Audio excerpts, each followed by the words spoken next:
guys, and welcome to this week's story time with Beth. We have been reading Charlie and the Chocolate Factory, written by Roald Dahl.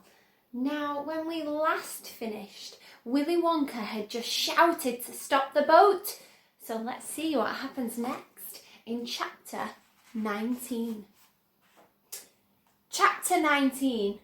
The Inventing Room, Everlasting Gobstoppers and Hair Toffee.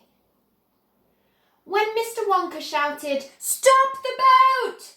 the Oompa Loompas jammed their oars into the river and backed water furiously. The boat stopped. The Oompa Loompas guided the boat alongside the red door. On the door it said, "Inventing Room, Private, Keep Out." Mr. Wonka took a key from his pocket, leaned over the side of the boat and put the key in the keyhole. "This is the most important room in the entire factory," he said. "All my most secret new inventions are cooking and simmering in here. Old Fickle Gruber would have given his front teeth to be allowed inside just for 3 minutes. So would Prodnose and Slugworth and all the other rotten chocolate makers. But now, listen to me. I want no messing about when you go in. No touching, no meddling, and no tasting. Is that agreed?" "Yes, yes," the children cried. "We won't touch a thing."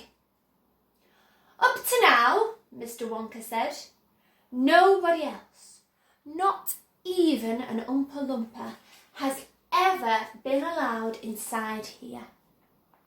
He opened the door and stepped out of the boat into the room. The 4 children and their parents all scrambled after them. "Don't touch!" shouted Mr. Wonka, "and don't knock anything over."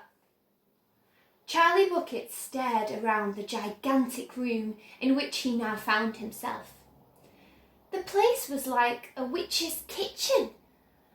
All about him, black metal pots were boiling and bubbling on huge stoves, and kettles were hissing and pans were sizzling, and strange iron machines were clanking and spluttering, and there were pipes running all over the ceiling and walls, and the whole place was filled with smoke and steam and delicious, rich smells. Mr. Wonka himself had suddenly become even more excited than usual, and anyone could see that this was the room he loved best of all.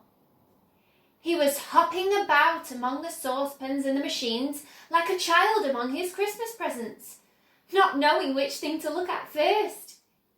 He lifted the lid from a huge pot and took a sniff. Then he rushed over and dipped a finger into a barrel of sticky yellow stuff and had a taste. Then he skipped across to one of the machines and turned 6 knobs this way and that. Then he peered anxiously through the glass door of a gigantic oven, rubbing his hands and cackling with delight at what he saw inside. Then he ran over to another machine, a small shiny affair that kept doing foot, foot, foot, foot, foot. And every time it went foot, a large green marble dropped out of it into a basket on the floor. At least it looked like a marble. "Everlasting gobstoppers," cried Mr. Wonka proudly. "They're completely new. I am inventing them for children who are given very little pocket money. You can put an everlasting gobstopper in your mouth and you can suck it and suck it and suck it and suck it and it will never get any smaller." "It's like gum," cried Violet Beauregard. "It is not like gum," Mr. Wonka said. "Gum is for chewing, and if you tried chewing one of these gobstoppers here, you'd break your teeth off. And they never get any smaller. They never disappear. Never! At least, I don't think they do. There's one of them being tested this very moment in the testing room next door. An Oompa Loompa is sucking it. He's been sucking it for very nearly a year now without stopping, and it's still just as good as ever. Now, over here, Mr. Wonka went on, skipping excitedly across the room to the opposite wall. Over here, I am inventing a completely new line in toffees. He stopped beside a large saucepan. The saucepan was full of a thick, gooey, purplish treacle, boiling and bubbling. By standing on his toes, little Charlie could just see inside it. "That's hair toffee," cried Mr. Wonka.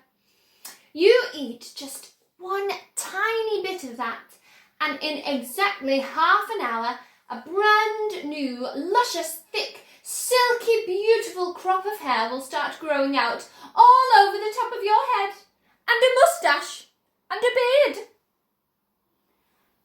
"A beard?" cried Veruca Salt. "Who wants a beard, for heaven's sake?" "It would suit you very well," said Mr. Wonka. "But unfortunately the mixture is not quite right yet. I got it too strong. It works too well. I tried it on an Oompa Loompa yesterday in the testing room, and immediately a huge black beard started shooting out of his chin, and the beard grew so fast that soon it was trailing all over the floor in a thick, hairy carpet. It was growing faster than we could cut it. In the end, we had to use a lawnmower to keep it in check. But I'll get the mixture right soon. And when I do, then there'll be no excuse anymore for little boys and girls going about with bald heads." "But, Mr. Wonka," said Mike TV, "little boys and girls never do go about with—" "Don't argue, my dear child. Please don't argue," cried Mr. Wonka.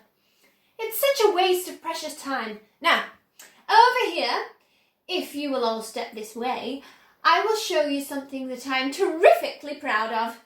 Oh, do be careful. Don't knock anything over. Stand back." Well, I wonder what it is that Mr. Willy Wonka is so proud of. We'll have to find out next week. I hope you've enjoyed Chapter 19 today, and I'll see you again soon. Bye-bye.